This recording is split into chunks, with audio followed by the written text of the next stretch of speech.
Hello learners, welcome to Unacademy. मेरा नाम प्रांजल सिंह है और आज मैं आप सभी लोगों से बात करने वाला हूं हमारे देश में मैरिटल रेप के बारे में।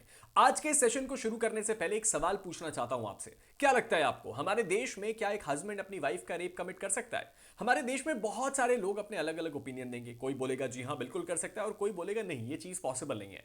लेकिन आज का सवाल केवल इतना नहीं बल्कि इससे भी एक स्टेप आगे है। अगर मैं आपसे कहूं कि क्या हमारे देश में एक ऐसी बच्ची जिसकी उम्र अभी 18 साल भी नहीं है, उसकी शादी करा दी जाए, तो क्या उस सिचुएशन में उसका पति उसके साथ रेप कमिट कर सकता है?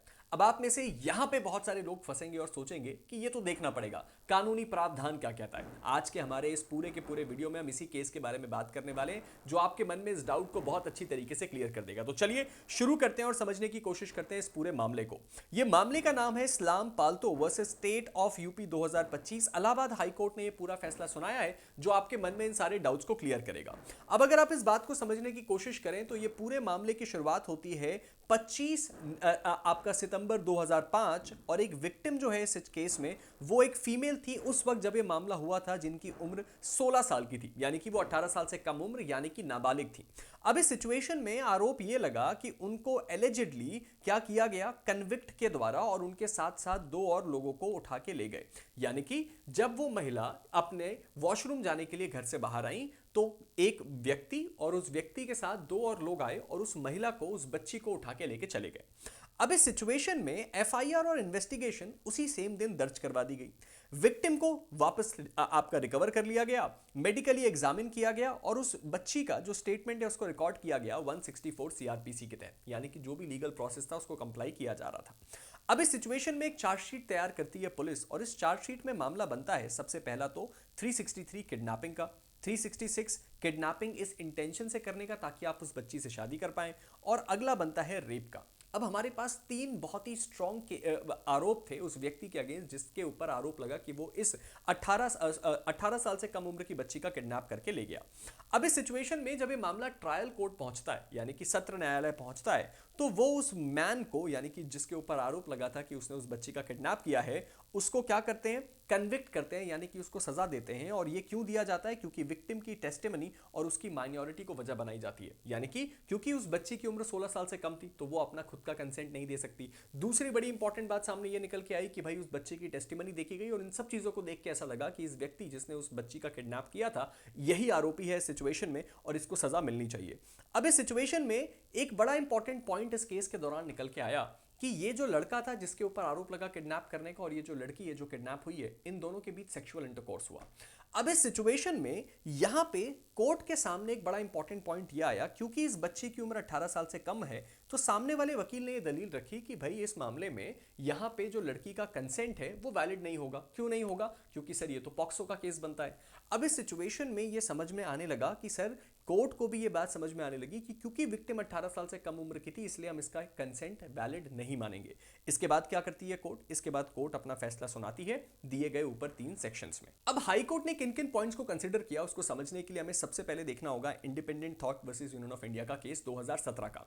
इस पूरे मामले में बेसिकली सुप्रीम कोर्ट ने सेक्शन नंबर 375 आईपीसी, जो कि रेप का सेक्शन है, उसके एक्सेप्शन नंबर 2 को स्ट्रक डाउन किया।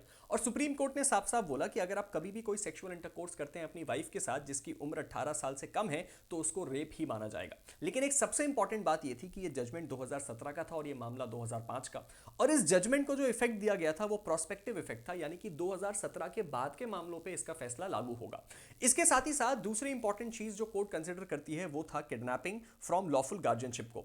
अब यहां पे एक बड़ा इंपॉर्टेंट सवाल ये उठा, क्योंकि वो लड़की की उम्र 16 साल थी और वो लड़का उस लड़की को किडनैप करने आया था, तो सबसे पहली चीज ये पूछी गई कि क्या वो लड़का उस लड़की को लेके चला गया अपने साथ जबरदस्ती, या फिर उसने उसको एंटाइज किया।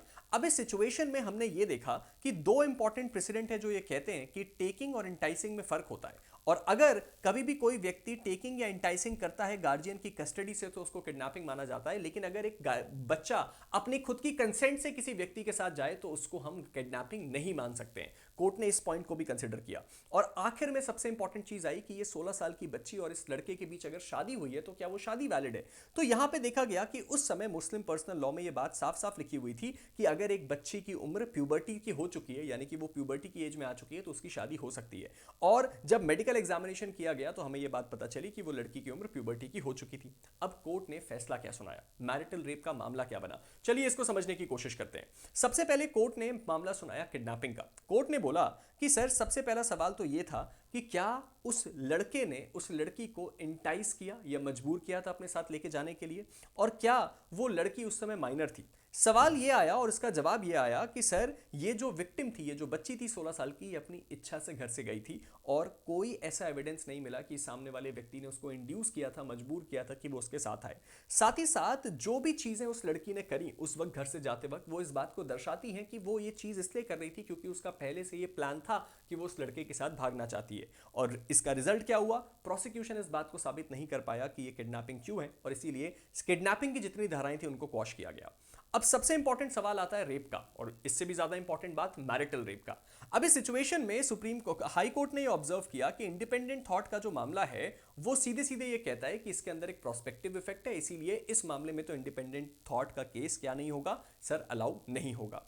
अब इसके साथ ही साथ एक बहुत इंपॉर्टेंट चीज आती है निकाह की। यहां पे जो कपल था उनका निकाह मुस्लिम मैरिज के तहत हुआ था, और उनका निकाह अपने पर्सनल लॉ के हिसाब से एकदम सही था, क्योंकि उनके कानून के हिसाब से 15 साल या 16 साल की लड़की के साथ शादी करना अलाउड है। और मेडिकल एविडेंस ने इस बात को प्रूव कर दिया कि सर, ये जो बच्ची है इसकी उम्र कितनी है, इसकी उम्र 16 साल ही है उस समय जब उसकी शादी हुई थी। और इसीलिए अल्टीमेटली ना इसमें केवल आपका मैरिटल रेप के जो कानून है वो लागू हुआ, बल्कि उसके साथ ही साथ यहां पे किडनैपिंग का केस भी लागू नहीं हुआ। तो अल्टीमेटली कोर्ट ने क्या किया, सामने वाले कन्विक्ट्स को नॉट गिल्टी घोषित किया और उसके बाद उनको बाइज्जत बरी किया गया।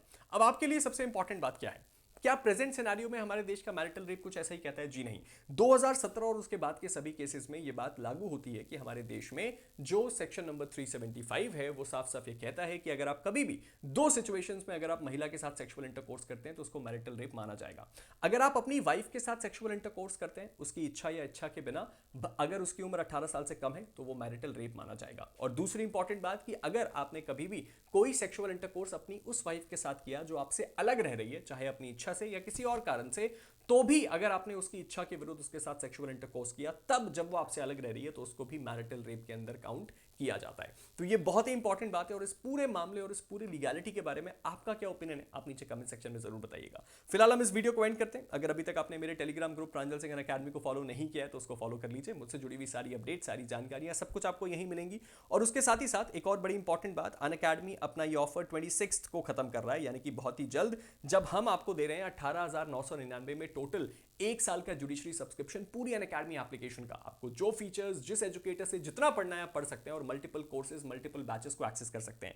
इसके लिए आपको मेरे कोड PS का इस्तेमाल करना पड़ेगा, जो आपको डिस्काउंट के साथ साथ कुछ एक्स्ट्रा बेनिफिट्स देता है। साथ ही साथ रिसेंटली हिमाचल जुडिशरी का रिजल्ट आया, रैंक 2, रैंक 3 और रैंक 5 तीनों अनअकैडमी की तरफ से, और हमें इस बात पे गर्व है और हम ये चाहते हैं कि आप भी हमारे साथ जुड़ के इन रिजल्ट्स को प्रोड्यूस करें। साथ ही साथ अगर आप एक ऐसे व्यक्ति हैं जो इस वक्त कोई नई भाषा या नई लैंग्वेज सीखना चाहते हैं तो ALN आपके लिए है। 25 से ज्यादा लैंग्वेजेस, 2 मिलियन से ज्यादा यूजर्स, 35,000 से ज्यादा रेटिंग्स, और इस वक्त एक इंडिया मेड प्रोडक्ट पूरे ग्लोबल स्टेज पे अपना झंडा गाड़ रहा है, और शायद आपके लिए भी वो बहुत काम का प्रोडक्ट हो सकता है। नीचे लिंक के जाइए, जाके उसको ट्राई कीजिए और अपने एक्सपीरियंस को मेरे साथ शेयर कीजिए। मिलते हैं आप सभी के साथ एक नए वीडियो में, तब तक के लिए stay motivated and keep learning. Thank you.